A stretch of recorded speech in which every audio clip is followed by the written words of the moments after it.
All right, come on in, come on in, come on in, come on in, come on in. Let's talk about it. Come on in. Happy Friday to everybody. We got to talk about USC versus Washington. Listen, we got a big time game coming up, and we're going to talk about it. But I got to tell you about my experience from today at the airport. We're going to get into this. I'm absolutely lost in the sauce, and I hope they can get my flight situation straightened out for tomorrow morning.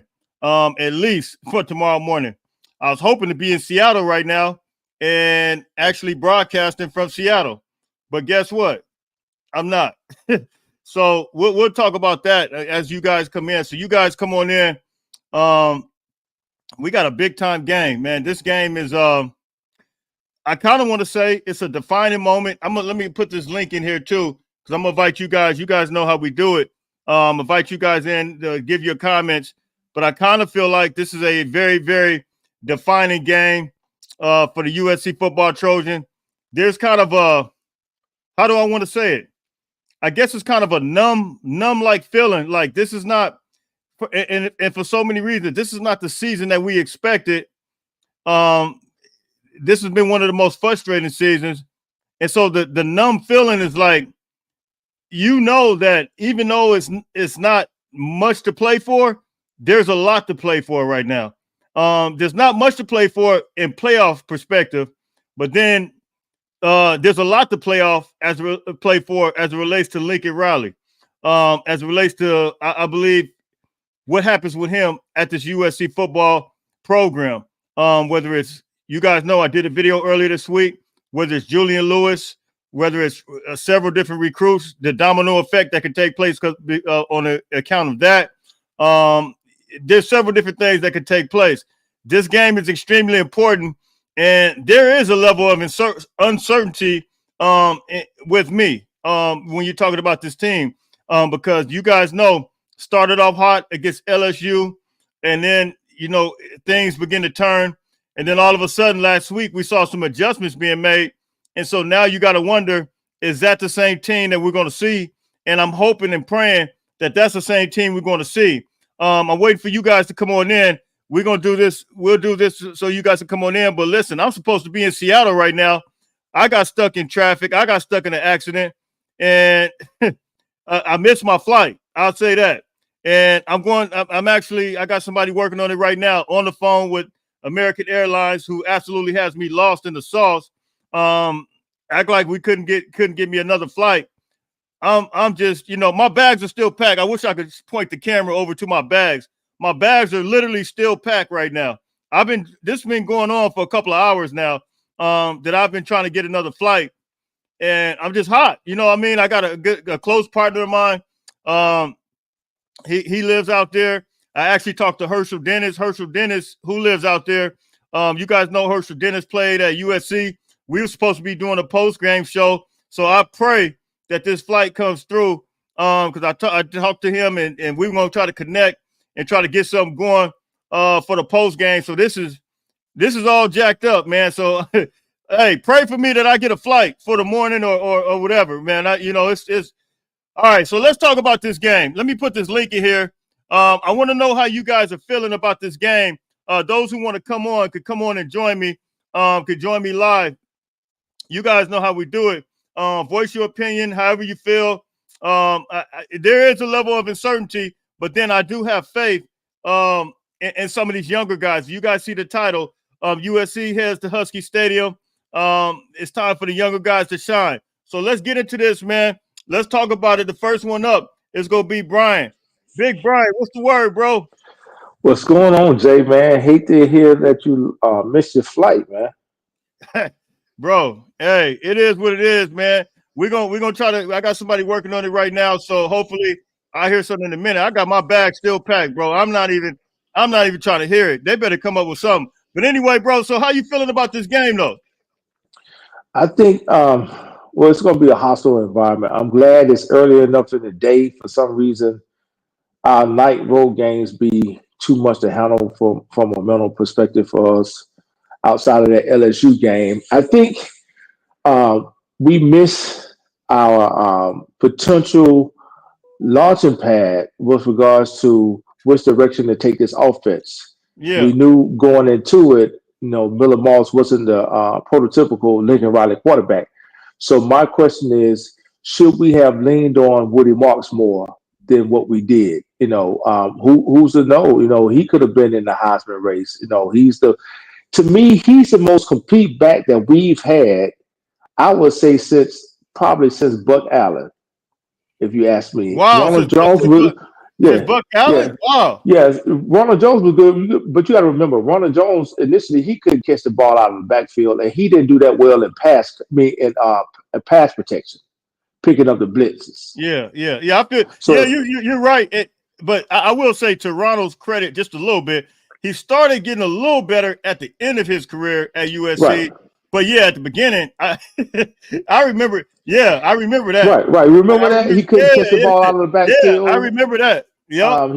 He couldn't pass block, and that was the reason why he wasn't getting on the field his freshman year like that. So I would say the best running back that I've seen Lincoln have since he's been at USC, and this is considering Travis Dye and Marshawn Lord, has been Woody Marks. I said that in the beginning of the season that the two most important pickups for Riley was in the offseason was Danton Land and Woody Marks. So I wish we had him. I wish we had Woody Marks another year. Unfortunately, he's moving on, to the NFL. But I truly believe had we just leaned on a running game, even starting with that Michigan loss, because we saw that, Miller Moss, he's more of a cerebral pro style quarterback.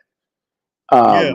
If we had just leaned on Woody Marks more so after that Michigan loss to just carry us through, I seriously believe that we will probably be in a better position than we are right now with a 500 record. But I think that Lincoln Riley I think they will retain him another year. His buy is too big, and plus this is his first year in the Big Ten. So Yeah. I think they're going to keep him. I want to, not to cut you off, I want to deal with that because I don't know if you've been seeing this all week long. Everybody, there's been a lot of fans that really just been, I would say, somewhat lost in the sauce as it relates to Lincoln Riley and the reality of it. Just that they want him out of here, man. Like now. I mean, see, those same fans, they weren't saying that, the year that we went, the first year when we went 11-3. Yeah. Sure. Last year was a disappointing season simply because we had such a special quarterback. Yeah. So to see the same thing now, but if things kind of flip flop, we were better on defense, but now we're not that good on offense. And to Lincoln's credit, he did make the changes in the offseason. He got a new coordinator, he got new coaches, defensive line coach, he got a new secondary coach, and he got a new DC. But his offense is not the same. His points per game is down because we don't have, his quarterback in. Miller Moss is not his quarterback. And we'll get into that too. But for the longest time, the fan base was crying. Well, before the fan base, they were saying, Oklahoma fans were saying that Lincoln Riley would always have this type of defense because, the fact that he continued to have Alex Grinch. Well, he kept him in that year, but I'll always say this: if we didn't keep him for that extra year, we probably would never have this staff. And so I think that everybody got to open up their minds and open up their understanding and say, look, put everything in proper perspective. Deanton Lynn might have not been available. Eric Henderson might have not been available. All these guys, Matt Ince, Doug Bell, all of these guys. But he did go and make the decision and fire some of the people that he absolutely loved. And I think they need to give him credit. Sometimes there is no quick fix. I see some people trying to compare Colorado to USC. You can't compare. The schedule is you can't compare the two because Colorado plays in a lesser conference. It's crazy. I said it like this, and I said it I saw it on Tim Prenley's show yesterday. If you were to switch our schedule with Colorado's schedule, we'd probably be undefeated, and they'd probably be sitting at 3 or 4. You understand what I'm saying? So they can't compare the two. They can't compare the two because Colorado doesn't play the check this part out. of their team. Yeah, I know you remember earlier on this season, Colorado which is in the same conference as Utah State, they went toe Mm-hmm. to toe with Colorado State, right? Right. What or North Dakota State? I mean, they were going back and forth. Right. We blew. So if Colorado were to play at LSU, if Colorado were to play several different teams, that were on our schedule, even the Wisconsin, I don't think they would win these games. No, because you have to remember they went to Nebraska and got the doors blown off of them. So that Absolutely. just shows you that if they were in this conference, they wouldn't be doing that well. Again, if you switch our schedules, more than likely USC is undefeated. Even with the subpar play on offense that we've had this year, we're undefeated. To whereas with Colorado, like you said, they've been having nail biters with Baylor's and North Dakota State. And actually, Baylor, they ended up going to overtime with Baylor on a last-second throw from Shador to a receiver. We sent it to overtime, and then it was raining, and then you have to consider the fact that Colorado was playing at home. So all credit to the Coach Prime. He's made some changes in that program, but you can't compare the two. That would be unfair to compare our schedule with or our team with Colorado's team. Yeah, no doubt. And so I think everybody really has to put that in proper perspective. And so, when you look at this thing now, especially coming up this week, when you look at these last 4 games, man, and how you feeling? I tell you what, like I said, it's just I'm excited on two hands, where we get to see this future talent really, really come out and really lay it out there and see what they got. And I've been excited about what I've seen thus far from guys like Desmond Stevens and, of course, Cameron Fountain and a couple of other guys. But then on the flip side, there's a level of numbness, because it's like you hope you get what you saw the last game, because we haven't seen it enough thus far to say, okay, there's a level of consistency here that we're going to be able to move and groove the same way we did. You know how we had that confidence last year? Like, even though we weren't as good as on defense, you just still had a confidence like the offense is going to put up points. Like, I really don't know, like, are we going to get that same performance from the offense? So that's kind of the way I'm feeling. Washington presents a different animal when you're talking about from a defensive perspective. I think even more so than Rutgers. They have the number 1 pass defense in the country. To me, that alone is going to speak to, if you have the number 1 pass defense in the country, that means you're getting some pressure somewhere from on the quarterback, correct? That's correct.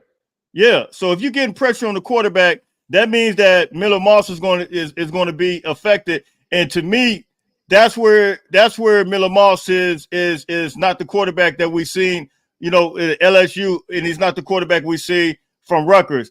When he gets the pressure, it's always been more so the quarterback we've seen from Michigan or the quarterback we've seen from Minnesota. And so that's kind of my concern. That's kind of where I'm at with it. And there's no knock on him. He's just a better quarterback when he's not under pressure. So, yeah. So what you think? He's a better quarterback when he's not under pressure and when he's not on the roll. Even going back to the bowl game from last year, you have to remember, nobody really had any film on Moss. So he was really effective in that bowl game and against LSU because they didn't have a lot of footage on him. But once you pick up footage, people start to look at your tendencies, where you start to stare down, your receivers at. I remember you mentioning that pick 6 he threw against Michigan. He was staring down the receivers. Even though Zach Braxton stepped to the ball, he was still staring down that side. And it was to the left. It was to the left side. So coordinators, so coaches pick up on those tendencies. They have personnel in place to pick up on your tendencies. You understand what I'm saying? So I think it's going to be very important that we really lean on the running game in these last 4 games. Just let them have it. And I heard you mention something earlier about having something to play for. We got something to play for, and it's the recruiting class. For next season. That's what we got to play for. So we're not going to get into the playoffs. And everybody wants instant gratification, especially in a year where we have a 12-team playoff. And I understand, what expectations were, but I'm thinking Riley knew that he didn't have the personnel to get us to a playoff. You got to look along that defensive line.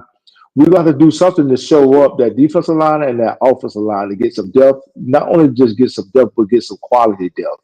Yeah, So yeah. that's why they were going after so many defensive tackles. But to me, I don't think that they went after enough offensive tackles and interior offensive linemen. If you ask me, You talking about the portal or yeah, through the portal. okay, yeah. I don't think. Well.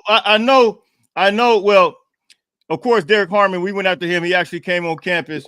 Mhm. But we know the situation with that. That was more so of a being outbidding type situation. Then Right. and there were some other guys, Cardwell, and I think Dominique Williams. I don't think from what I was told. This is what I'm told. It might not be all the way. It might be somewhere, some truth in between. But I was told that before he even stepped on campus, because he's from Los Angeles, but before he even got a chance to even try to step on campus, I think some was thrown out there, and it wasn't basically. I don't know. Well, I was talking about more so on the offensive side. So we've been able to stay afloat, even though we've had some attrition, we've had some injuries on the defensive side. I was talking about on the offensive side to protect, the style of player that Miller Moss is. Oh yeah, if he's yeah, gonna stay back there, yeah. right. So if he's going to stay back there and run a pro style offense, you got to have the pro style offensive line to protect him. You understand what I'm saying? I think that's what's. But here's the thing: right. It's no secret. I think pretty much what everybody saw in the springtime is pretty much what we're seeing now. Now, but provided, like we said, that he gets the protection, he's going to pick you. Miller Moss going to absolutely pick you apart. But I will say they did have a game plan that was a little bit different. They didn't try to. They kept everything pretty much in front of them. Nothing over 20 yards. And it made it very, very simple and utilizing his athletes. I think the yak yard was 251 yards. And so those are plays you're talking about 5-yard catches, but it was the after the catch. These guys were able to really, really drive Miller Moss's numbers up because it was the yak yards. He didn't have to try to throw it down the field and throw those crazy, those crazy interceptions. So if they can keep it like that, it's great. My question is, will it be able to happen like that based on Washington being the number one pass defense and based on the pressure is going to be different from Rutgers? That's what I want to know, and that's what I'm kind of concerned about. And that's what I was about to go to. When you have Riley's prototypical quarterback in there, the kid that can run the RPO, then that kind of voids, kind of neutralizes Washington's pursuit off the edges, because if that defensive end come up too far, pursuing the quarterback just takes off. So now it slows it down. So now you have to do what? You have to implement screen passes. You have to implement 5-yard under routes to where you got a receiver like Kyle Lemon that can catch it, or Zach Branch that can catch it and take it 15, 20 yards, sometimes even 30 yards. So it changes up the whole game plan. But since you have adjustments being made during the game, the one thing I've noticed that we've been able to do pretty consistently is run block.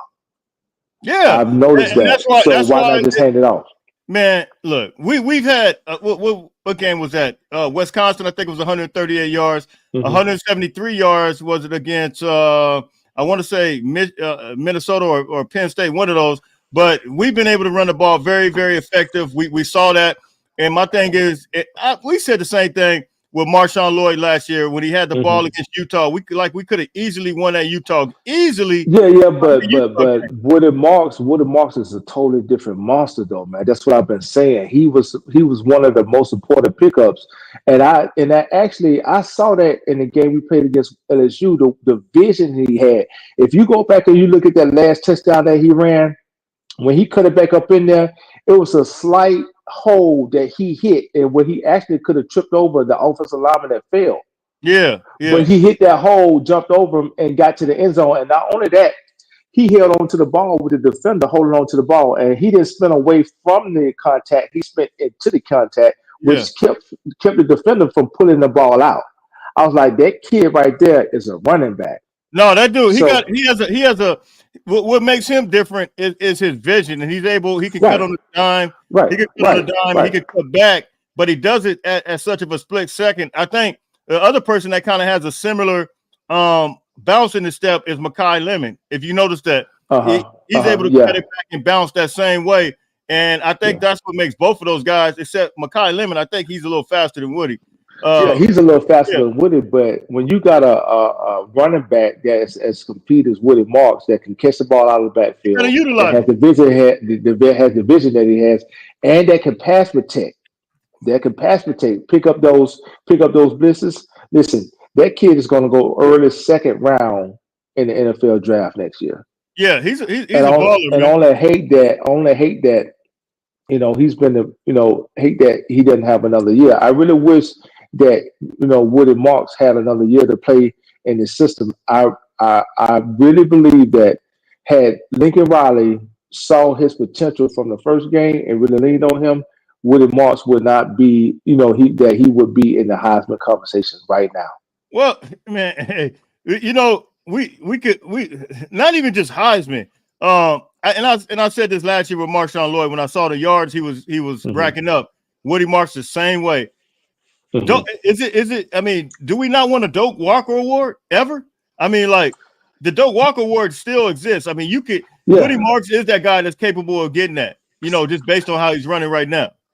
Listen, I don't know if that kid listening to your show, man, but I talked to. Well, I sent his mom tweets. I respond to his mom. I know his mom does. I mean, his mom. Yeah, does. I respond to a post on social media on Twitter, but I said, hey, look, that kid is going to be an NFL running back. I think he's going to start somewhere next year. If he don't start next year, he's going to get, he's going to be a serious third down threat to where he can catch the ball out of the backfield on screen plays, or maybe even get those, 3 to 4 yard, second and 3, third and 3.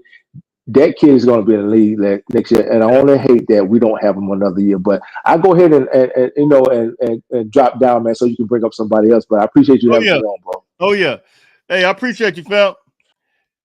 Hey, so I just put that link in the chat for those who want to come on.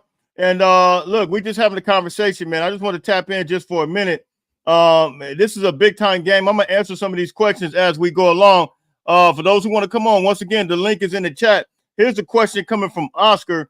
Oscar says, "Is Miller Moss, if Miller Moss, I think that's what you're trying to say." Shout out to you, Oscar. What's up, my man? If Miller Moss has a bad game versus Washington, does Lincoln have to make a quarterback change? Oscar, honestly, Oscar, I think that might be too late, man. You know what I mean? I think he should have, had that a long time ago, in my opinion. But appreciate that comment, Oscar. Hey, Kenyon, what's the word? What's the word with you, man? How you feeling about the game tomorrow? I feel so, man. I feel, I'm gonna tell you why. I feel good, and I feel not bad, but I feel like a sort of numbness, and the numbness is I feel good about the younger guys, the talent that we got, the talent like Cam Fountain, Desmond Stevens, couple with some of the other guys. But I know we got a lot of guys that are going to be out, but I'm happy. I'm happy about some of the other guys. But I want to know, and I don't know if you heard some of this conversation. I want to know, and you can tell me what you think.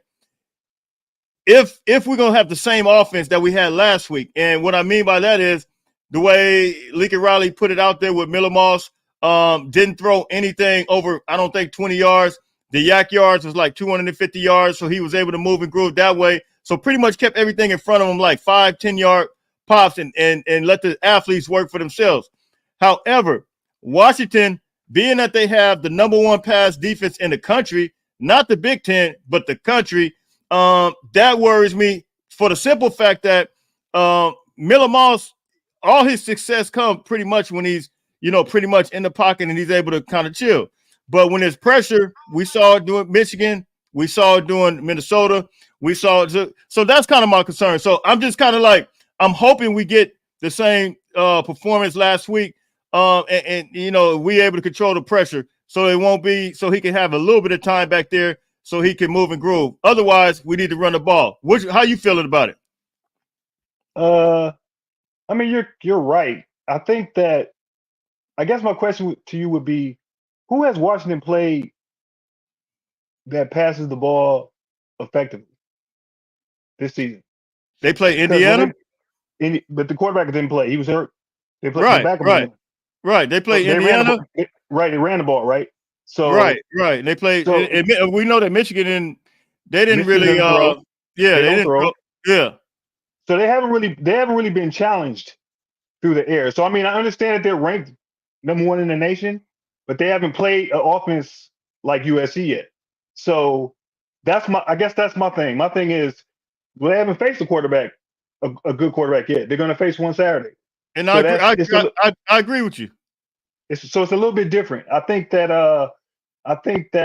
if we run the ball and we're effective running the ball, it opens everything up for us. But that's the question. Are we going to run the ball? Like we say this week in and week out when we not only when we have success running the ball, but prior to the game we say, look, we've had success in other games. Why not continue to run the ball? So like you said, if we could continue to do that, I think we'll be okay. The only other thing I will say is Michigan was a running team, so I'm not sure how that translates, as it relates to our offensive line and Washington's offensive, Michigan's offensive line. They being able to stop them somewhat in the run because they, of course, you said they wasn't a pass team. You feel what I'm saying?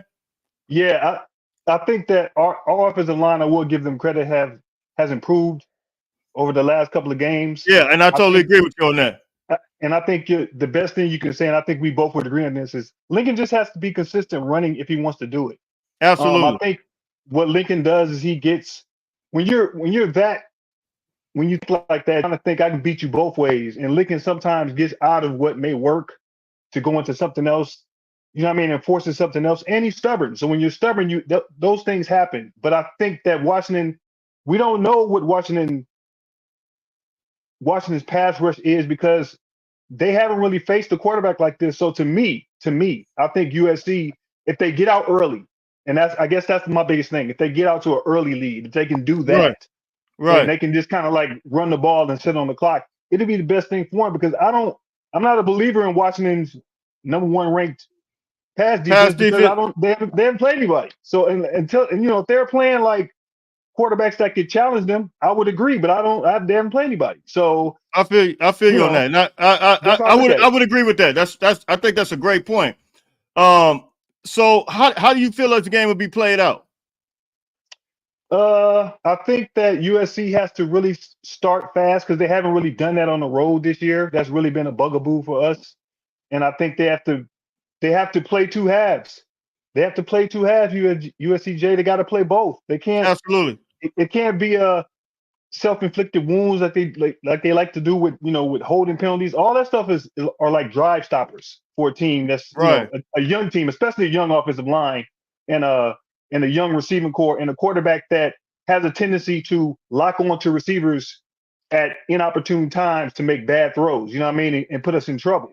So that's how I look at it. That's how I look at USC now. I mean, we have 4 games left or the rest of the season left. I just want to see how I want to finish strong because the pieces are in your face, but you got to put everything together and, see what happens, especially for recruiting, especially for morale, especially for us to go in the next season with a little bit of more confidence and stuff like that, especially when you add people. And I mean, we see the holes, the flaws in our team, and we know what we need to address. And that would include coaching. That's part of that Lincoln growing up. So I just see us, hopefully they can play both halves. They haven't played a complete game yet. So if they play a complete game, hey, we in the mix. That's how I look at it.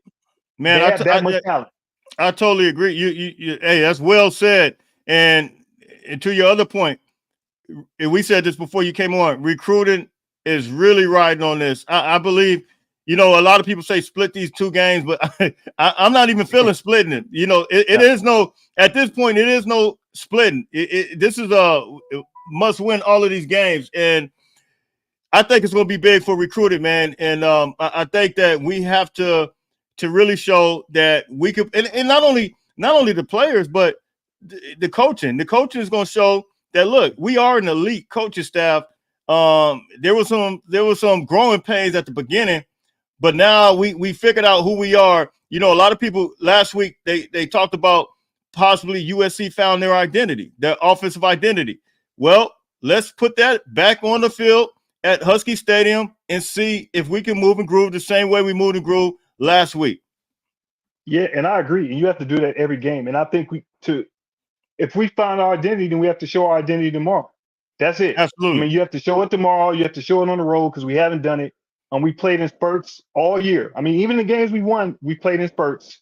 And to have a complete game, to me, is the next step in the progression of what USC is trying to get to as far as culture, get to where we need to get back to winning these chips. And that's all it comes down, man. It's like all this other stuff. And, I know people they're frustrated. They're complaining. You complain and this and that. But look, sometimes it's a process. Sometimes you have to let stuff marinate and see what happens.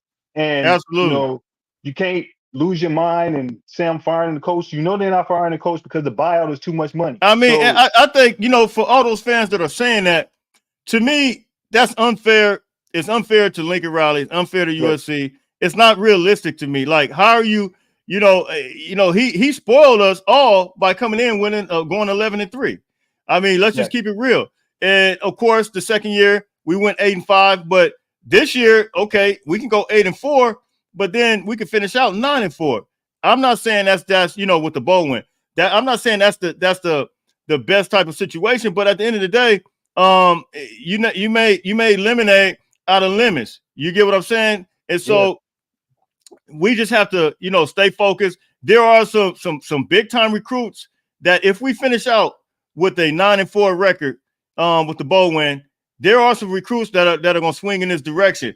But I feel like we have to it's essential that we finish out with that 9-6 record, and not only just finish out, so that we're dominant, especially against team. We got a guy like Madden Ferrero, big time linebacker. He's visiting Notre Dame and USC. He's out of the state of California. Look, his recruitment can be on the line right now if we beat Notre Dame. Listen, Notre Dame lost against Northern Illinois. We could beat Notre Dame. I mean, all these Lost in the Sauce fans, they really be having me upset, bro, because you don't keep the faith in your own team. You put all the stock, you forget that some of these guys, some of the teams that they lost against. Why should Notre Dame just come in and beat us at our own house? Why would you think that in Northern Illinois beat them at their home? You get what I'm saying? So man. I think it's fans. Fan is short for fanatic. Fan is also a term that all fans like that always call them fair weather fans. Like you only come around when you're winning. You don't want to go through the grind. You don't want to stick with. I mean, it's like being in a marriage and you want to get out. You know what I'm saying? And you get out before. You don't want to stick it out. And always complaining, man. Always complaining. It's like a nag. It's like a nag. It gets on your nerves. And Ferramo, that's his sister played softball, right? His sister played softball at UCLA. If I'm correct, his older sister was a great softball player, whatever. I think that's Ferramo. That's the same. That's his sister. I think. So he's a beast. So he's a beast. So I think, look, recruits don't care about outcomes of games as long as you're playing a certain way, and they tend to like that. They don't recruit you on losses unless you look really bad. And I think with some of these recruits, if the coaching staff and the relationship is great, then they'll still want to go to USC. And then some of those recruits will look at it like, well, if I go there, I'm going to help immediately. So even with the young players playing now, I think it's good because it gives them a year of experience, and they get to – it's kind of like fast-tracking them in a way. But then you bring in a new class, and then it's just – this will be Lincoln Riley's first – next class will be his first where all those old players will be gone. It will be all Lincoln Riley's players. So we're going to see them. And we're going to know what's going on with USC. But I feel positive about it, like you, USCG. I'm not going to lose my mind and go crazy. No, man. It's frustrating, but I'm not doing all that, man. It's like, I think we got too good of a – I think we got – you look at the future with guys like Cameron Fountain, of course, Desmond Stevens. Like, have you guys not been watching them? That's what's so crazy. And then, they complain about the 2024 class. Oh, they weren't that good. But then you start seeing these guys come out on here. They even some even complain about some of the guys, the 3 stars, like a Sam Green, in the 2023 class. But these guys are coming out looking like they put it together. And and I used to go back and forth with our fans about some of the guys that we currently have that's now showing up. You got guys like Devin Tompkins, Sam Green, all these guys that are that are now younger guys that are coming up and starting to really starting to sharpen their tools due to the play that they have. It's manifesting into something beautiful, and now they can see it. Now other people are talking about them when at the end of the day they were really kind of like, oh, we got another 3-star. I remember every time I put out a video about a 3-star guy, and I had to like place emphasis. Look, you got to look at the film. Even guys like Braylon Conley, you gotta pay attention to the detail. But that's all the stuff we have to deal with when you're talking about the fan base, bro. And then some players don't. And then one thing that you always have to point out is that each player that comes in, whether they're 5-star, 4-star, 3-star, it's all development. Some players Absolutely. can walk in, they're ready to play day one. Some players are not ready to play. Sam Green probably wasn't ready, so he had to develop. As a matter of fact, he was learning a new position. So all that stuff, and then turnover. He wasn't recruited by Dalton Lynn. So that's, you know what I mean? That's another thing that people are not talking about. So you're adjusting to being a student, to being a football player, and then you're in a new system, and the system changes within a year. So now you have to develop, and it's all development. And I think people don't want to see development. It's a microwave society. They want everything to just be ready-made when you walk in. Yeah. And that's not how life works. So I look at it like it's always a process. So I'm always going to look at it as a process, whether you become a flop or you're not a flop. But I'm not going to get on them like that because first of all, they're kids and they're not grown yet. And they're learning to grow. And I like the development process, but every player is not going to come in the same way, because if it did, you know what I mean? It just doesn't work that way. So that's how I always look at it like a big picture. That's it. That's all you can do, man. And every class is not going to be great. It's just let's keep it real. Every recruiting class will not be great. And even if the recruiting class is great, sometimes you just got lemons. And I mean, not saying I'm not calling them lemons. No, forgive me for saying that, but sometimes you got guys that just don't pan out to their rating. You know what I mean? Yep. And it is what it is. You're gonna have that, but you got a lot of guys that go under the radar, like plenty of guys that go under the radar that came out, popped out, and just some phenomenal type of players, man. So I think that's what we're starting to see now. I remember specifically talking about Desmond Stevens, and everybody, some had him rated as a 3-star, some had him rated as a 4-star. And I remember they were like, oh, you got a 3-star. Why not recruit somebody from the local area? And I'm like, bro, have you looked at his? And I love the local guy, but I'm like, right. Have you looked at his film? Have you really understood that? I don't even believe some of them even look at the film and evaluate the film before they start making comments based on where they're from, the rating, and not even evaluate the film. Or they're highlight watchers. And when you're a highlight watcher, you're not going to break down a film like you do. Absolutely. Or like maybe I would. So I'm going to look at them and say, I don't care if you're 5-star. If I see a 3-star that has more talent or more gifts or looks better, I'm going to say, well, I'm rolling with that guy. You know what I mean? Because the 5-star doesn't mean, because you get that rating, that's really just you going to a camp and then rating you when you go to the camp, and then they take that with you your whole year. How long have you? I don't know. How long have you been subscribed to me, man? Were you on here when Jaywalk was on here? My man Jaywalk that played at USC. Well, shout out to Jaywalk too. He called me today. Shout out to him, man. Much love to you, bro. But anyway, when he was on here, he basically kind of said that a lot of these guys, and we already know the same thing you said. Some of these guys, they go to these camps, but then some of these guys kind of buy their way in. You get what I'm saying? When you're talking about the rating system. And so I think people get mixed up, especially with some of our local guys. Oh, he's this, he's that. Well, I mean, you don't know the whole deal behind everything. You know what I mean? Yep. And it's sometimes they're setting you up so you're trying to get you to the next level, whether it be the parents or the coach want a certain kid to be rated higher than they are. I mean, look at Juju Lewis, whose rating went up and down because he went to a camp, and now people were down on him at some point. But you can still see the talent when you watch him. So I think a lot of times people don't do that, and I think when you don't do that and you're just going by the ratings, you look on the list or you look on your computer and you load it up, you're not really finding out who's really good and who's not, and you don't know until they get in the camp. And actually, the perfect example of this is back in the day with Pete Carroll, with Clay Matthews. You didn't know he wasn't even rated. He wasn't even rated. He walked on. Right. You know what I'm Right. saying? So that's Right. my point. Like, you don't know until they get to campus, or you don't know what tools they have. So I mean, you keep doing what you're doing because you're looking at it. You're looking at film. I do the same thing, especially with USC. Is, you know, I'm a Steelers fan, so I do that with Steelers. You know, Yeah. picking draft picks every year. So it's the same thing. So I appreciate your stuff, man. But I'm gonna let, if somebody else call you, you know, let them come on, man. I just had to highlight you, man, and I'll holler back, man. And you All know, right, fam. we'll Yeah, I talk again, definitely bro. definitely appreciate you tapping in, man. Yep, fight on. All right, fight on, fight on. All right, so hey, man, hey, you guys, I put the link in here for those who want to tap in. You're more than welcome to. Let me put it in here one more time. Those who got anything to say about this week, that was a great call from Keon. Great conversation. Let me answer this real quick. John Cecilia, thank you for the super chat. He says, I think he should give the kid a shot anyhow. Get him some reps. You must be talking about J.D. Mava. The season is lost anyhow.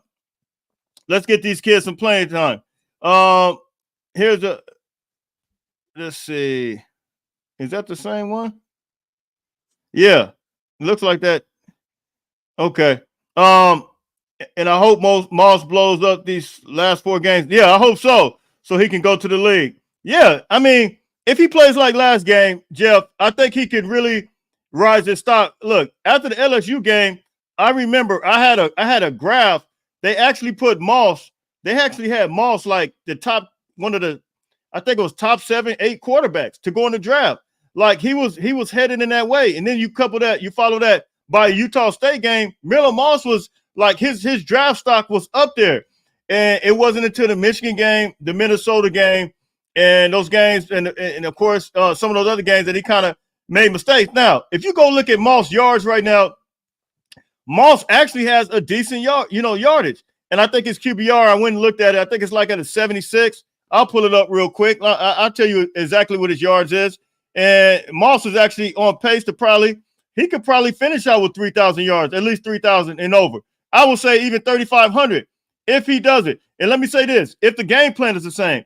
Once again, last week, it wasn't a complicated game plan. Those were some yak yards.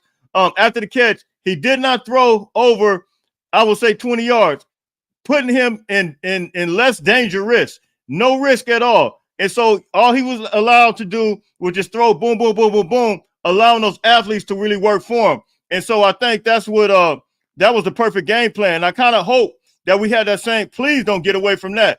I'm gonna pull his stuff up real quick because I want you guys to. Yeah, Miller Moss has 2,262 yards and 16 touchdowns. Excuse me. 6 INTs, but he has a QBR of 74.6. That's ranked 26 in the country. So basically, Miller Moss right now is ranked 26 in the country right now. So speaking of transfer portal, there are a lot of 5-stars riding the bench. Yeah, but hey, we don't. The thing about it, man. Hey, Justin, thank you for the comment. We don't want a 5-star just to have a 5-star. You know what I mean? We want a 5-star that's going to produce, and you know they probably riding the pine because they're not living up to that 5-star. We don't want another developmental project. I think every developmental project has to come from high school. Those are the guys you want to develop. Transfer portal guys, man. We want to see those guys ready to rock and roll when they come in. Because if we have multiple developmental guys, that's going to set us back even more. So I appreciate that comment, but I think we got to have guys that are ready to move and groove, man. So look, Christian, what's up, man? Come on in, man. Talk to me. Let's see. He already was Riley favorite. Let's see here. Juju is a plug and play guy with his development, but he has much lower ceiling and looks a bit fragile. And he is chasing either a bag or I think he wants to start. I think he wants to start as a freshman, man. I think that's what it is. He wants to start as a freshman, and you know, I was actually that I think he wants to start as a freshman. So we'll see what happens. We'll definitely see what happens. Let's see.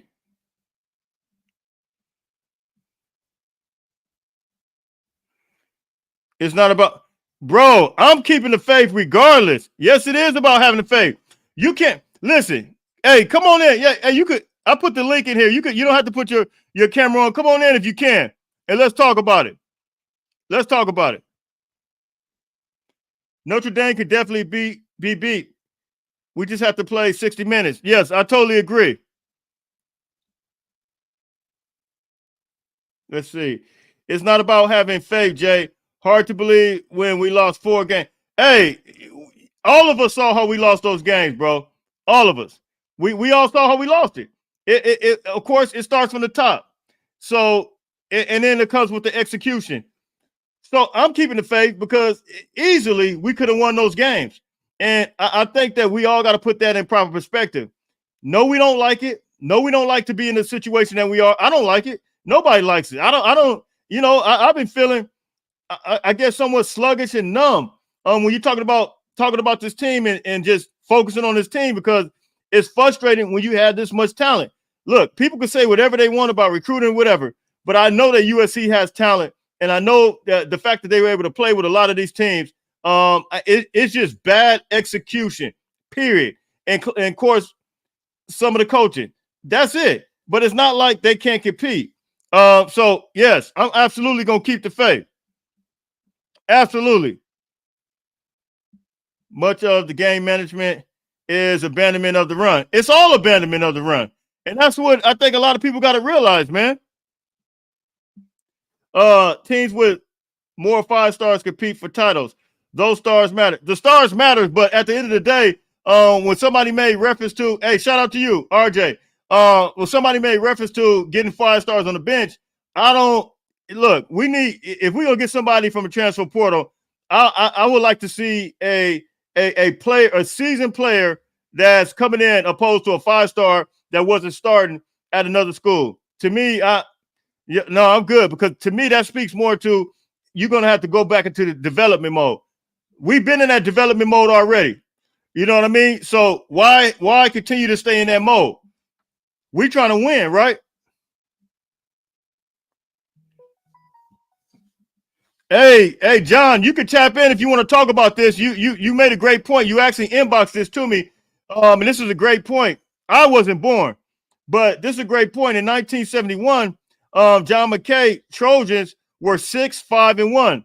They were calling for his head. Hey, look, John, the link is in the chat. If you see, I don't know if you see it. Let me put it right here, right now, and you can click on that, because I did tell you to come on and talk about that.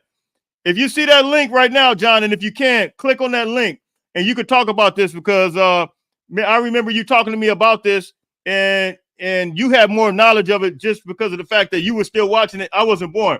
But if you see that link, go in and click on it and come in. Or for anybody else that wants to come in and talk Trojan football. But you said 6-5-1, they were calling for John McKay's head. The school stuck with him. The very next year, with the very same team, we went 12-0 and won the national championship. I think that's a great point. That is an absolutely great point. And it can happen. And I'm going to tell you guys this. This is the kind of team, seriously, this is the kind of team that will be able to do that. When you talk about the young guys, like I said, Desmond Stevens, all these guys, Elijah Newby, who it sounds like they get ready to redshirt. All of these guys right now, the fact that they're getting all this playing time, Cameron Fountain, these guys are the type of guys that can absolutely move and groove and get them in a situation to where next year, they're young. Even guys like Elijah Page, I think Gino Quona, I think he's out. He may be able to come back for his like 6th, 7th year or whatever it is. I can't remember what it is. But you still got guys, Michael Benuelas, who has been hurt, but he'll be back. Alani Noah, all of these guys, Amos Talele. So you got multiple guys. Offensive line is going to be 1 more year experience coming back next year. So this team, I think that's a great point, John, because they can kind of you can kind of compare it the same way. I totally agree with that. And for all those who can't see it, that's why you got to see, you guys don't realize if we fire Riley now, we're going to have to start this process all over again.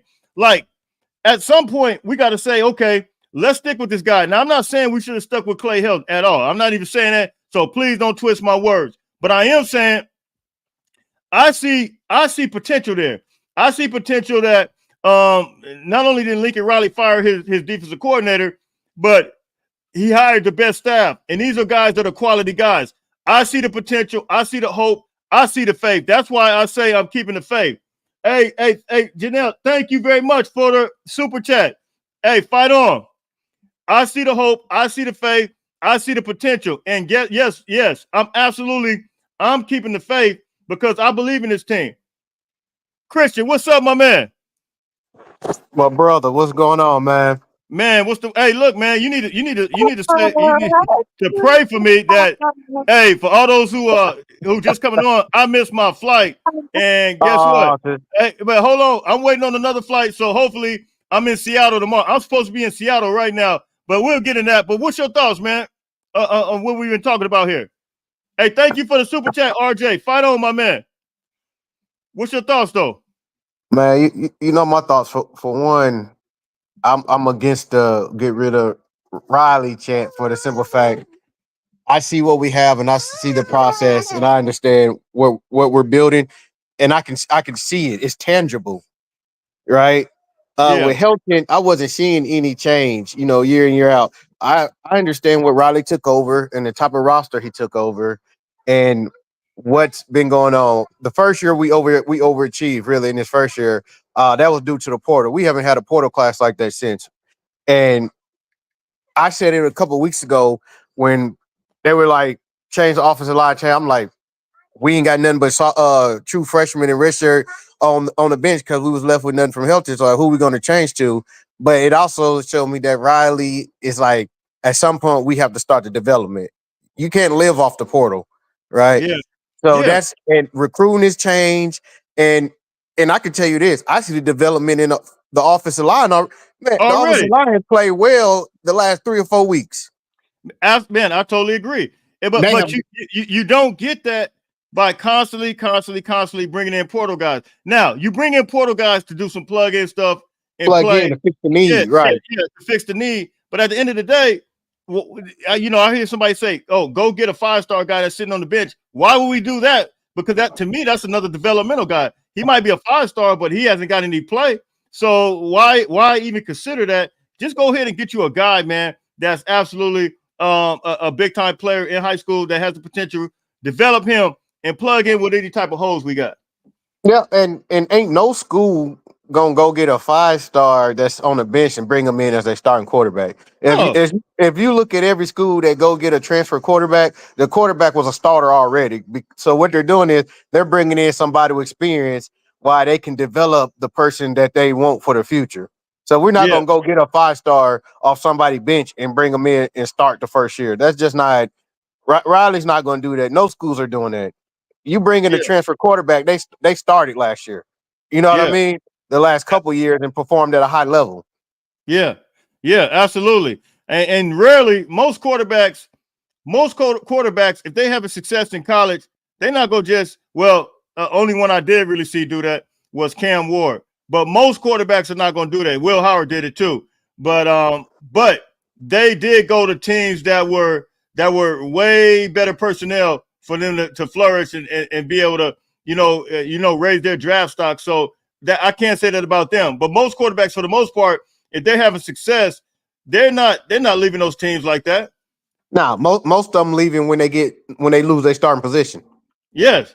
It's only a couple of them, and those two I just named. And so for us to think that and the kid that's up at Oregon from Oklahoma, he on his third school, Dylan Gabriel. Well, that was a bad situation all the way. Plus, I don't think Oregon had the personnel that Oklahoma had the personnel that Oregon has. We can see that as clear as day. Yeah, you can definitely. And I seen a couple people in the chat saying what someone else said. I seen what he said too. I didn't agree with it, but there's no way that we want Quinn Ewers. He's inconsistent and not mobile. Wait. Where's Quinn Ewers coming? Where's he coming from? There's a video put out about possible portal guys that we can attack, but it wasn't anything in detail. Just saying if these people came available. But in the chat, under the YouTube while you talking, people were saying Quinn Ewers. I'm like, we don't want Quinn Ewers. He's about as inconsistent. He doesn't run either. Quinn Ewers is not a Lincoln Riley style quarterback. Exactly. Exactly. I don't get and that then, one. And then it was like when so that was part of the conversation when someone was telling you under your message about getting the 5-star off the bench. Because then they were talking about Arch Manning, and Arch Manning is not the answer. Arch what Definitely no. Yeah. Now Yeah. DJ Lagway, I don't see him leaving Florida even if their coach get fired. I mean, and he's playing good. You know, we wanted Lagway out of high school. But he's playing good. You remember Lincoln went to his house that Wednesday. Yeah. I think it was Tuesday, that Wednesday before signing day. And he's a Lincoln Riley style quarterback. But why would he leave Florida? I mean, that doesn't make any sense. The only way he would leave Florida if Billy Napier get fired. But I don't think Napier's going to get fired for the simple fact ever since the Miami game, Florida has been playing better. I haven't even been watching Florida like that. Yeah, but Lagway's playing good ball. He's growing up. He started the last 3 or 4 games. He what we thought he is. I think Ewers, Quinn Ewers is a major reach.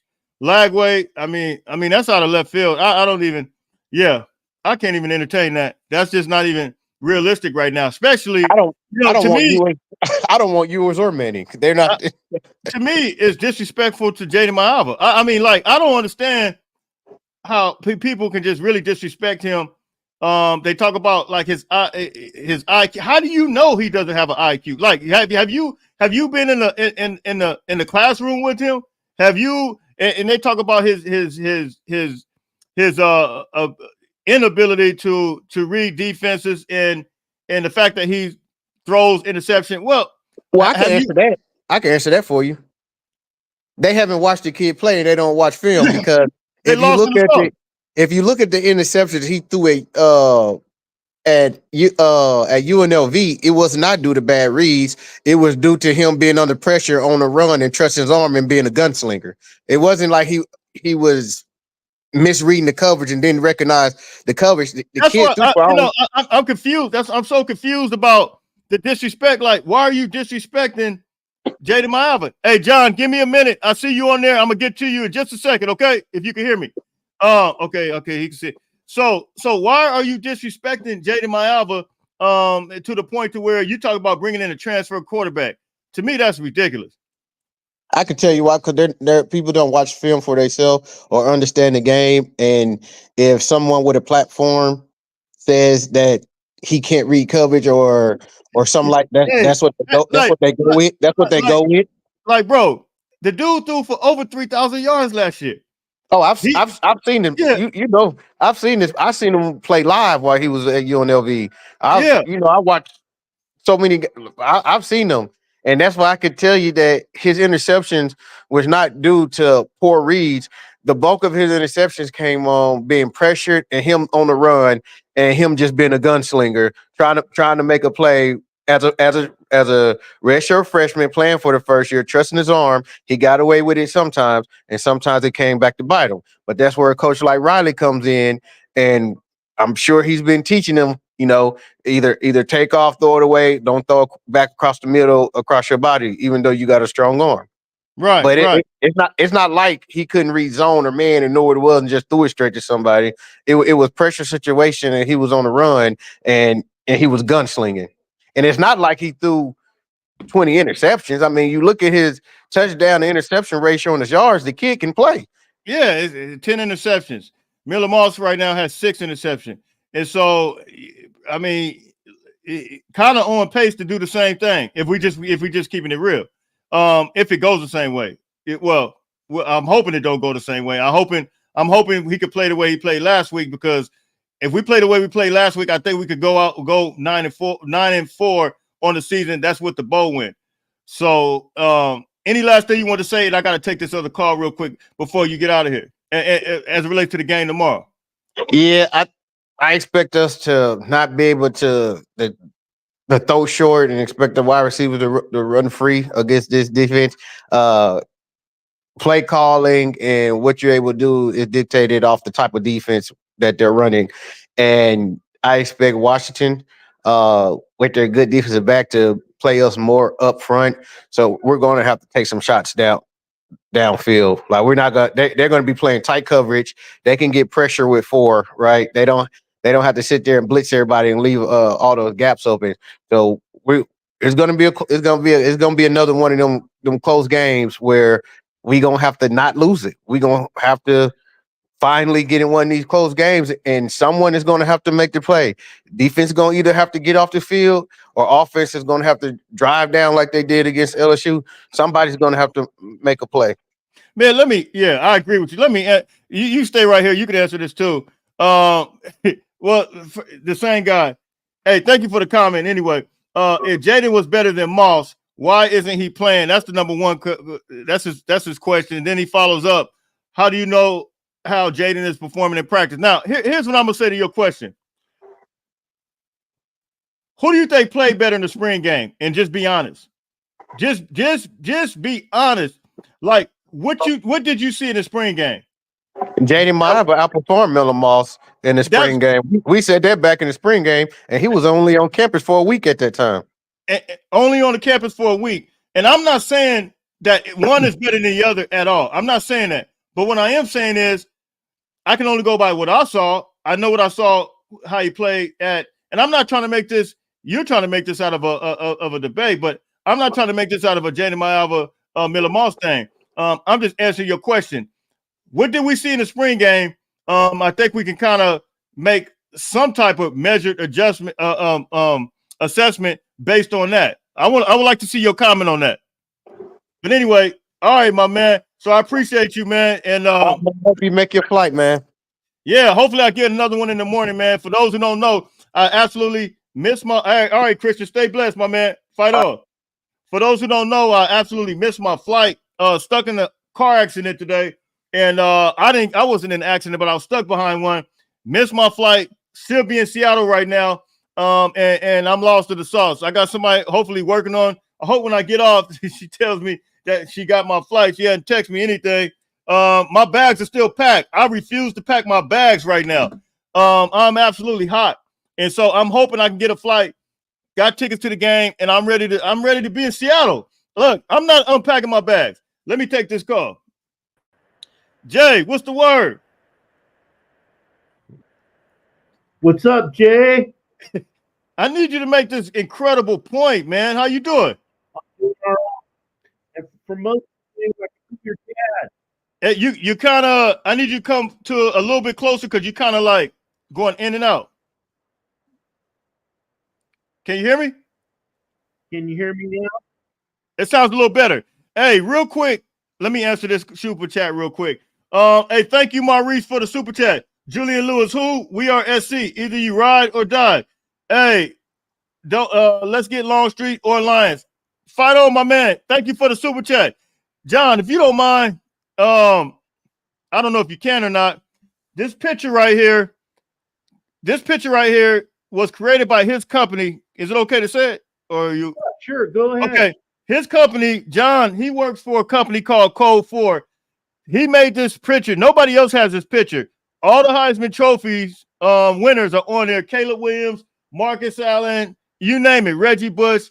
But anyway, his company, the Reggie Bush jersey that you see in the stadium right now, he's the one, it's his company that puts it up. The Caleb Williams jersey that you see in the stadium right now, his company puts it up. So big shout out to John for all the work you do for all those at the Coliseum. You put all the stuff up. You do it for the Rams. You do it for everybody, the Chargers, and so specifically the Trojans, man. So big shout out to you for what you do, man.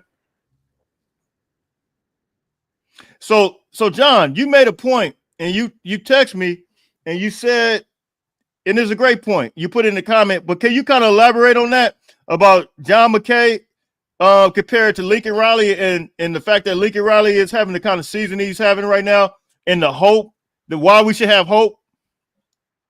Yeah, absolutely. Can you guys hear me?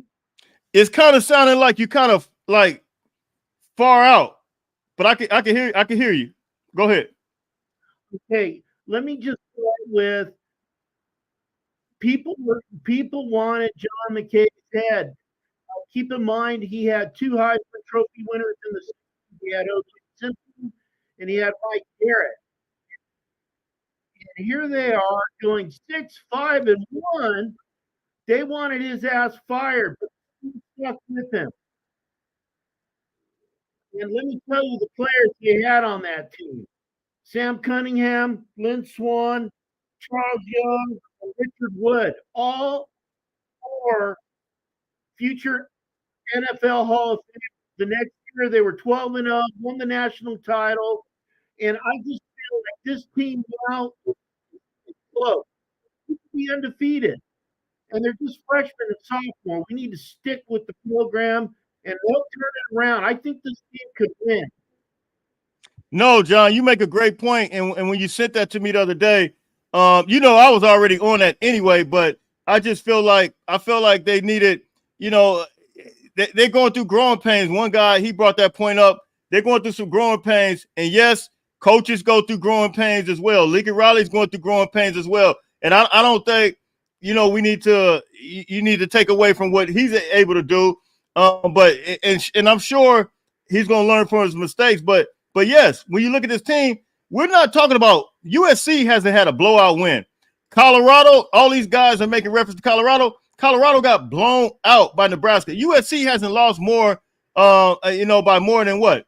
A few points. And so when you look at it, man, and you look at the potential and how USC has lost last minute, I mean, there is hope. There's big time hope.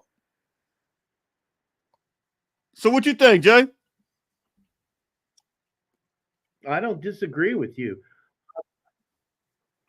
I personally am really proud of this group. Even though they've lost, nobody has beaten us. We've beaten ourselves. We pulled the gun out and shot ourselves in the foot. So as long as we leave the gun at home, I think we're going to be okay. Yeah. No, I totally agree with you, man. I totally agree. And so, look, we expected. I need you to give me, before you get off of here, I want you to give me a score prediction. And what do you want to see? What do you want to see happen in this game? And as far as how we win this game, and what is going to be your score prediction?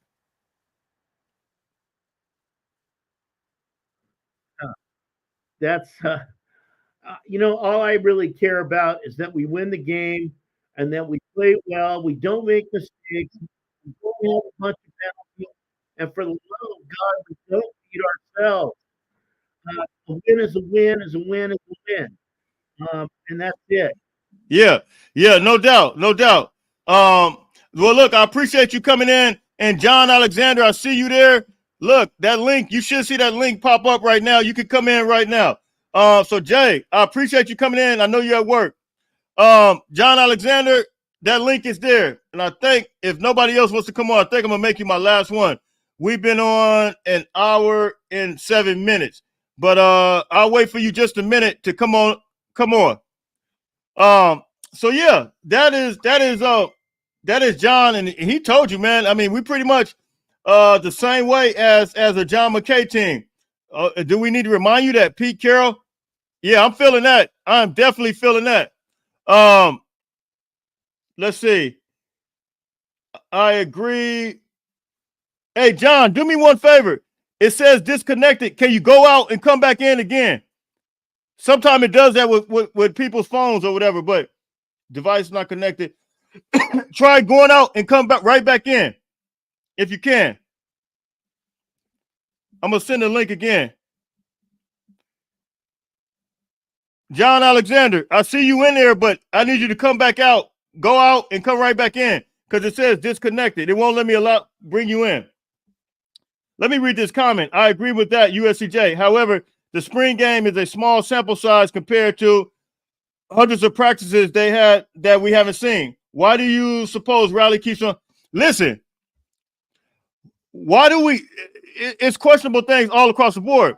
Why do we see certain guys get more playing times than others? Have we not seen? Let me ask you: have we not seen freshmen that have came in and balled out? That looks like that some of them could possibly get in there and play. Look, there's a lot of questionable things that could be questioned. Quinn Joyner. we know that Woody Marks is explosive, but I know Quentin Joyner deserves more carries than 3 carries a game. So there's a lot of things we could talk about. I look at Kyle Ford. Where, why hasn't he been on the field as much? We could talk about that as well. So we could quit. You look at Kyle Ford, he has sure hands. We could talk about why McKay Lemon hasn't been a starter from the get-go. You know what I mean? So, there's a lot of things that we can question. But at the end of the day, they put the personnel in the way they want to put it in. And for whatever reason, it is what it is. But you guys know, I did a video about McKay Lemon earlier this week. McKay Lemon should be starting from get-go. I noticed that he should have been starting. Okay, there you go. I see you now. There you go. John, what's up, man? Hey, I don't know what the deal was, but it wasn't. It was said disconnected when you first came in. It still looked like you got it open over there, but it's cool. What's up, though, bro? Man, oh man, I got a different perspective of everything, of what it. Hear me? You breaking up a little bit. Yeah, no, I hit a button. My bad. Okay. All right, so run the ball. Well, we all been saying that, man. Yeah, I didn't catch you live earlier, USC. Well, it's just all year long. All year long, we've been saying all this. you gotta no, that was last year though. That was last year. It wasn't just this year though. Yeah, so like last year, yeah. just like run the ball and you preserve your defense. And then on defense, yeah, absolutely. I was saying that last year. Yep. You know what I mean? And USC, Jay, I've been rocking with you forever. Yeah. So and because the defense was so tired last year, it seemed like we were scoring so fast, and so I was saying run the ball. Run the ball, bring the DBs up to play press. I don't know, bro. I mean, but we have a bright future. So I've been at dang near all these games now. So I just look at it in the perspective of because we always want to keep everything on a positive level. Right. So it's like bring the DBs up, put the freshmen in now at this. Yep. I didn't hear you earlier. I'm sure y'all was going over that and everything, but it's like but talk about it. I want to hear your perspective. Okay, so put the freshmen in, let them go. Let them go. And then also when it comes to, let's say, the receivers and all that, man, you can't really knock Zachariah because what are you going to do when they keep putting the kid and everybody in the whole Big Ten know it? You just put him on screens. I'm going to tell you something, though. I don't know if you follow Shotgun. You got Twitter? Yeah, I got. No, I don't. Okay, well, Shotgun Sperling. And it's my first time. I go live over there. With everybody else, but it's like USCJ. It's not really. I'm at the Maryland game. Yeah. I'm there. You know what I mean? It's like it's not really that hard of work to win that game. Hey, are you? Go ahead, man. Go ahead. Man, I don't even know what to say, bro. Their offensive linemen versus our defensive linemen, their receivers versus our DBs, our receivers versus their DBs. One thing I saw last year, it was last year. So I'm at the games and I'm like, everybody in the stands kind of mad at me. And I'm like, all you got to do is run the ball. That's it. That's all you got to do. It is what it is. I mean, we got hogs. And you also, one of the things about it is you got to play into what are the positions that we have at. Okay, so we have bad, and let's just be honest, we have bad pass tackling at the beginning of the year, right? Yeah. But actually, if you look at it though, the kids have been getting better because they realize they can hold like the Big Ten do. Yeah. Yeah, that's a whole nother story though. You're right. But it's like now, like, why not just run the ball down their throat? That's what they do. Whatever you're doing to me, I'm gonna do to you. Yeah. If you gonna run it, like if you're gonna run it, I'm gonna run it. Like it's just like, like it's just I don't know, man. Yeah. I'm totally like, oh, and I'm at the game. I'm in Maryland, and I'm like, oh my god, just run the ball. Like that's it. When you That, get that's up, that's a coaching issue. you think so? I mean, it's the coach is calling the plays. You know what I mean? So Well, we there's no one coach calling the plays. no well offensively, I think They don't Lincoln got Riley. nobody in the box. No, and they didn't. I don't think they had that last year. Yeah. But So they're not here's putting nobody in the box to no. overlook it from a whole perspective. And I don't think you and Phil Parker. I see you. I'm coming right to you. Give me 1 second. I don't think you need to have nobody in the box when you get 15, 20-yard pops a run. It's called success. When you have some success and you see it's working, my thing is why not do it again? That when I was at the Penn State game, I'm like, "Are we up? Run the ball down their throat." Like just it's working. Like if it's working, yeah. Come on, USC, that's what I'm I saying. salute you. I salute you. You the Yeah. man. Hey, I appreciate you, Felly. I And, appreciate you, one man. thing about it, like we both godly brothers. Yeah, absolutely, man. Absolutely. You know what I Absolutely, mean? Like, man. yeah, all respect always, man. It's love. But it's Always. like if you not running the ball, what do you expect to do when you come into a whole different conference and you don't even want to run the ball? Like, and the thing about it is like they killing you on the same game is what they do because you're not ready for it. But actually, I'm gonna be real with you, bro. We are ready for it. We're just not doing it. Yeah, yeah. Yep. You know what I Yep. mean? It's not like, I've heard different like commentators and stuff say like, oh well, y'all hating on the fact that like you want to go like to this point in life. Like, no, we gonna keep it positive always. But at the same time, it's like, man, we also have to understand there's only one thing that's missing from this dynamic. Well, actually, two things. Not running the ball. The second thing is not coming up on the DBs. Yeah. We're not running up man on them. And Right. our talent level is higher. Like now, this weekend, we play Washington. Yep. They got that one receiver. I'm coming up. I Like think, if I'm not mistaken, I think he's out. I thought I saw where he's out. who? One of the receiver and the tight end. I think I just saw that, man.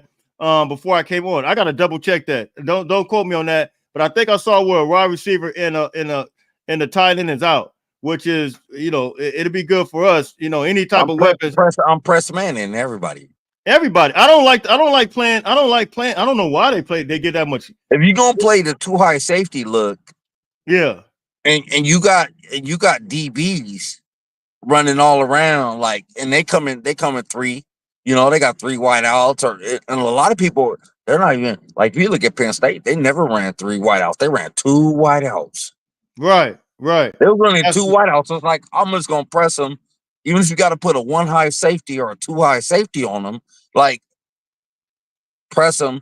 The only person you got to worry about is that tight end. Well, I'm gonna say this though. On I'm the gonna flip go back side, in the past, but still, like yeah, it's like yeah. that's. I was at the Maryland game. I'm like, dude, this is easy work for us. But they made it hard work. You know what I mean? But the running back Coleman, let's don't get it twisted about him though. That dude is a problem. He Yeah, came from big body. Arizona. He's a running back. He's from Cali. He can move and groove. I got a bunch of calls coming in, so I got to take these. And Right. so, USCJ, I do have a question for you though. yeah, What's your best move for this week? For I'll say this for us. I would say, defense or offense or both. I would say from an offensive perspective, I would, the fact that we got so many DBs out right now, it's that's what I told everybody when I came on. It kind of somewhat disturbed me. Last week we saw some yardage given up. I would say stack the box like we did with Michigan because that Coleman dude is a problem. He's really a problem. However, I know that they're gonna try to utilize some of their receivers, man. So You I'm gonna gonna say go too high on them then? yeah, no, but I think we got to kind of go neutral on them. So I kind of say, force the quarterback to throw it, man, and we kind of got to stack the box a little bit. That's one game plan on the defensive side. On the offensive side, I want to see, of course, establish that run. Get Quentin Jordan and Woody Marks both involved with it because you got two explosive back. When one gets tired, continue to run that other back until he just gets tired. Pound the ball. And don't, the same way we saw with Miller Moss last week, he was just boom, boom, boom, executing on a high level based on the fact that they weren't going all the way down the field. Everything was pretty much in front of them. You feel what I'm saying? Hey So, man, I pulled off the highway right now because I had to tap in with you, brother. And it's just like, really, you know what I'm gonna do? I agree with you on running the ball, but I'm gonna run some trick plays in there. But really, I'm gonna put my youngsters in, and I'm gonna let them go up yeah. front and let them go ham right Hey, let me now. say, I'm gonna say one more thing.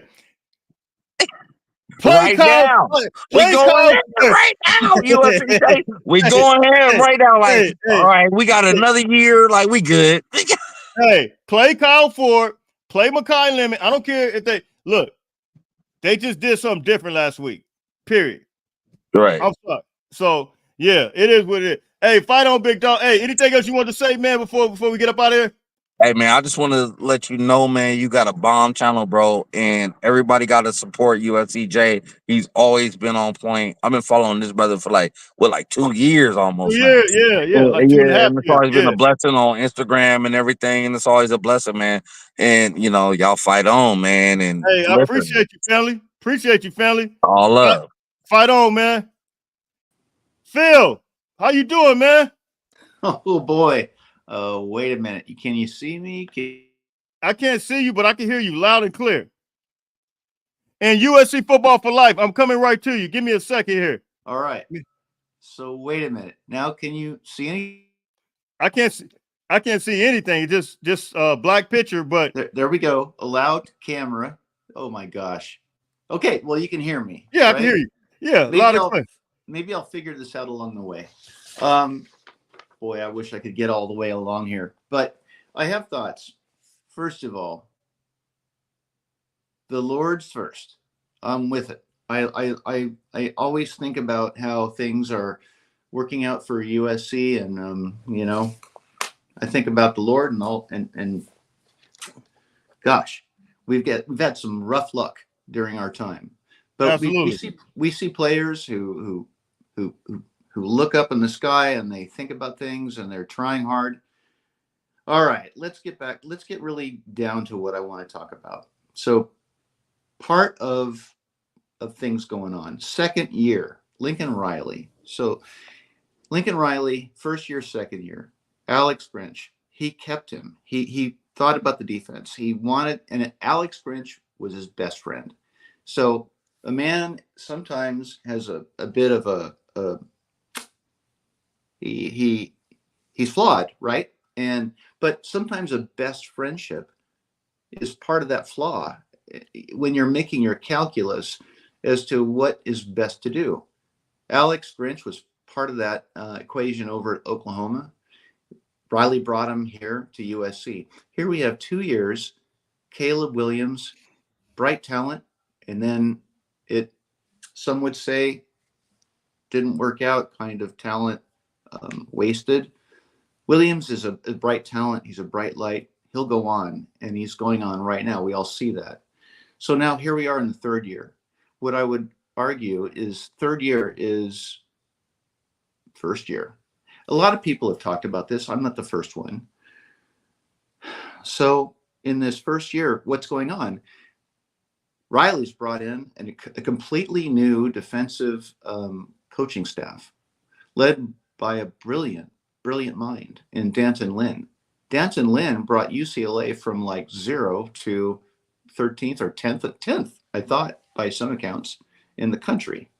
And that was last year with UCLA. Now here Danton Lynn is with us. And where are we right now in defensive strength? We're way up there on the charts. We've had stumblings with the offensive unit. That's the key. Riley offenses are always supposed to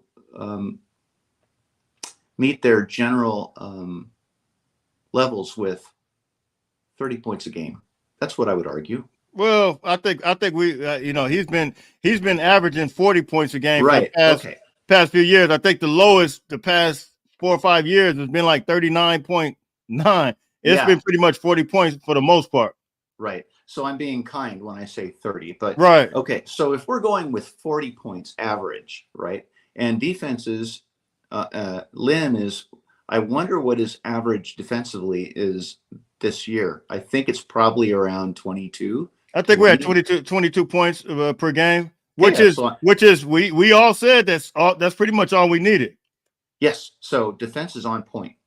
So Riley, there's something wrong with the offense, and I think we've seen some shakiness in the offensive line.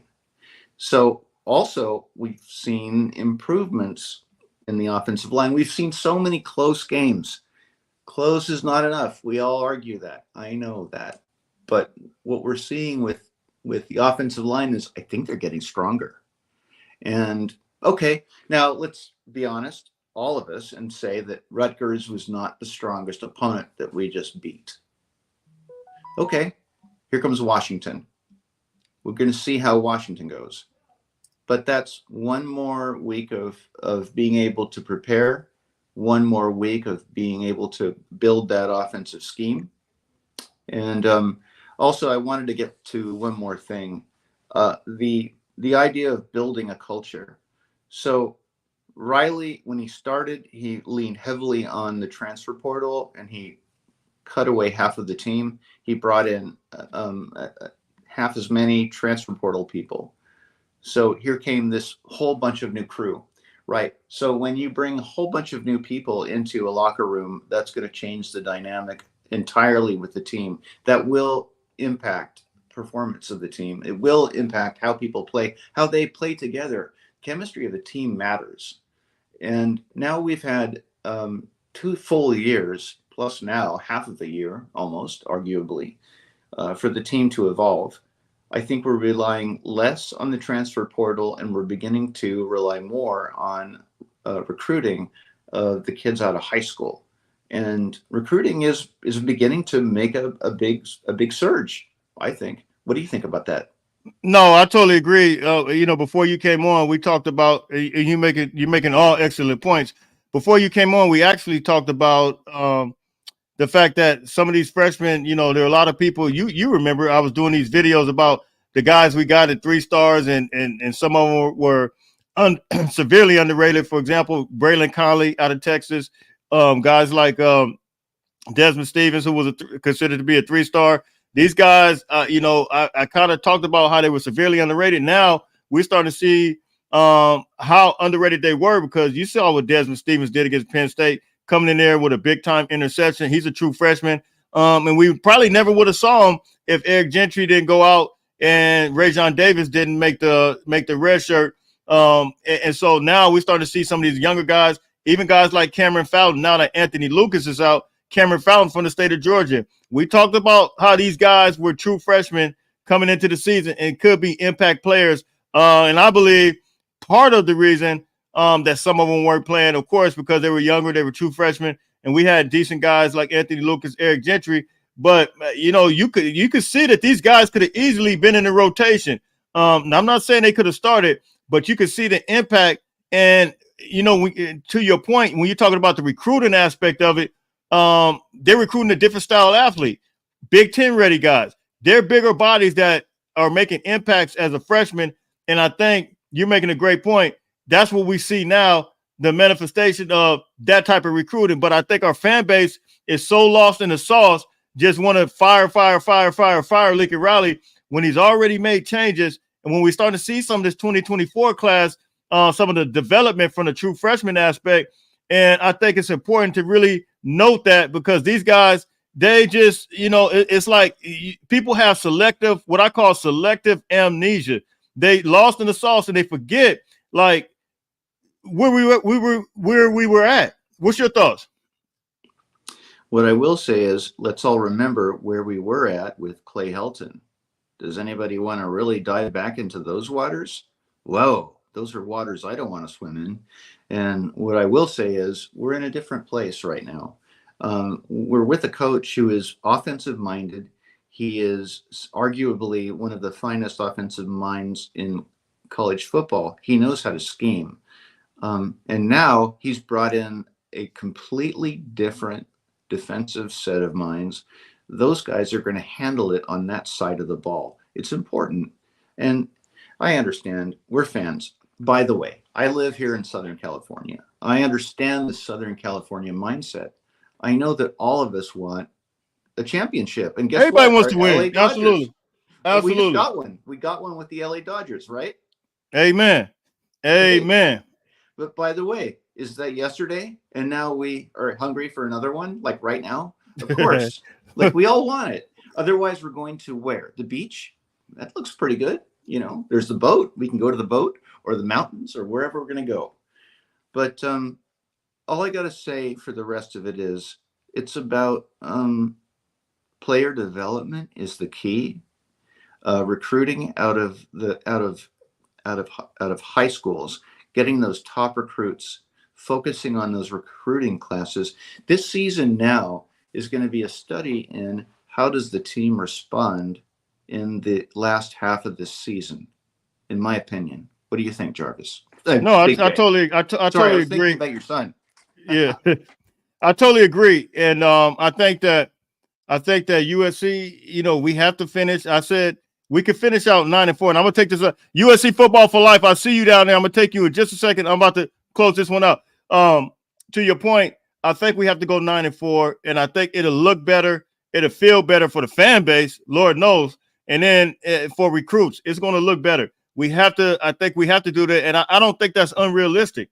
Like I said, before you came on, we saw, Northern Illinois knock out Notre Dame. Why can't USC beat Notre Dame? I don't think if Northern Illinois could do it, we could do it. So all of these games, I think, are winnable games. And I think we just have to be focused. The same game plan we saw with Miller Moss, keeping everything out in front of them. The way the offense played last week, if we could continue like that, I think we'll be okay. So, yes, I think that we have to do it, and I think it'll be in our best interest to do it. Otherwise, we could see things go left. 100%. We need to make sure that we win as many of those last games as we can, because all of that affects recruiting. The recruits want to see us show promise, because if you're a recruit and you what do you want to do? You want to go to a team which gives you the best chance to do what? Get film. What does film do for you? Film gives you a chance to get to the next level. These recruits aren't in it to get $20 here and there, or maybe $500 at the local car dealership, or maybe a free car. If they're in it for a free car, those aren't the kids that you want. You want the kids that are the young men, I'll say it, who are really in it for the next level. And if those are the ones who are in it only for that, and USC is targeting those and working with those, and NIL is complementary to that process, I think that's looking good. And I really, really look forward to seeing wins. But this is a tough schedule ahead of us. And let's see what Riley can dial It's up. winnable. It's definitely winnable. But I definitely appreciate you coming in, Phil. You had a lot to say, man. I definitely appreciate you. Thank you. All right, my man. I'm going to take this other call. Fight on, fight on. Fight on. USC football for life. What's up, man? Sorry for the wait. What's the word? No worries, man. What's up, Jay? What's the word? Oh, yeah, man. Just kind of piggyback on what everybody else is saying. My opinion is these next 4 games are I believe what you say, they're completely winnable. There should be no doubt they're winnable, but the problem is as they are winnable, they're also losable. And the reason why is because what everybody keeps saying here is Lincoln Riley refuses to run the ball. And this is not a this year problem. This is going back to the first year here. There was times that he didn't run the ball when Dye was running the ball. It was like the running game was moving, and then Wow, man, wow, your call dropped, and I think I heard you loud and clear there. You're making reference to. I agree. I can't disagree with that. Maybe you'll tap in if you get in a better area. I'm about to get out of here, but I'm gonna wait till you at least if you come back on to wrap this thing up. I'm gonna wait about 5 minutes to see if you come on. But I agree. Hey, it says that you're trying to come on, but it says that you're disconnected. You may have to try to come back in again. Go out and come right back in again. Okay, there you go. All right. Can you hear me? Can you hear me? USC football for life. Can you hear me?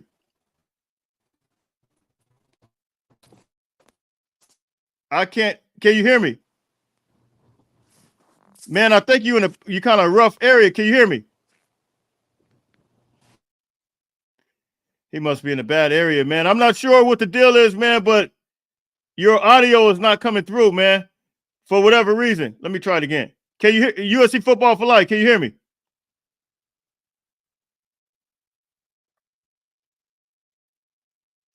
Wow. Yeah, your audio is kind of messed up. But I agree with what you're saying. We got to continue to run the ball. I think everybody sees that. Everybody's frustrated with it. And, man, I've been going on 1 hour and 36 minutes. This is crazy. But I'm about to get out of here, man.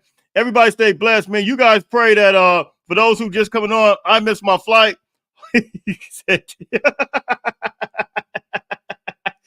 Jeff, you wrong for that, man. You wrong. Why are you calling out T-Mobile like that, Jeff? you wrong for that. Hey, but for those who coming on late, I missed my flight. I wasn't in a car accident, but I was behind a car accident. Got stuck on the freeway. And I should be in Seattle right now. Hopefully, man, hopefully, I get a flight in the morning. Hopefully they can change it, man. I spent a lot of money for that flight. I need to be in Seattle. And I'm hot right now. I got tickets. I'm ready to rock and roll. So hopefully I can get on something early. You guys keep me in prayer, man. And yeah, I still got time. You want to come in? Come on in. If you want to come in, Sergio, I'll wait for you. Brandon, what's up? Talking about us being long-winded. Hey, man, this was hey, shout out to Brandon, Light the Torch. No, I wasn't trying to be long-winded. This was I missed yesterday, and I think the day before, which I never do. I'm getting ready, I was getting ready for some for this trip action. I had some stuff to do and plus work. But we had to get this off our chest and kind of talk about this stuff. But this show was, I never do a show this long ever. Jay, yeah. Hey, I couldn't help when I heard that fire truck. I saw that fire truck come and split the freeway, and I saw all that traffic. I said, "Here we go." I said, "This cannot be happening." I did leave the house a little late. I will say that I left the house a little bit late. It was kind of my fault, and I know way better than that. But it is what it is. I thought if that fire truck didn't come, if the traffic wasn't blocked up, I would have made it. It was crazy, but it is what it is. Man, I got friends out there, man, I don't even want to tell you. Anyway, man, look, until later on, hopefully you guys will see me. Look, I'm supposed to be broadcasting with Herschel Dennis after the game. Me and him talk, and he lives out there. And so, all right, hey, so look, until later on, everybody stay blessed, man. I'm about to get out of here. Oh, USC priority, James Johnson just stripped a guy. James Johnson's committed to us. I think he's playing against Juju right now on YouTube. So I'm about to go check some of that out. So look, I'm out of here, man. Until later on, everybody stay blessed. Fight on, fight on, fight on.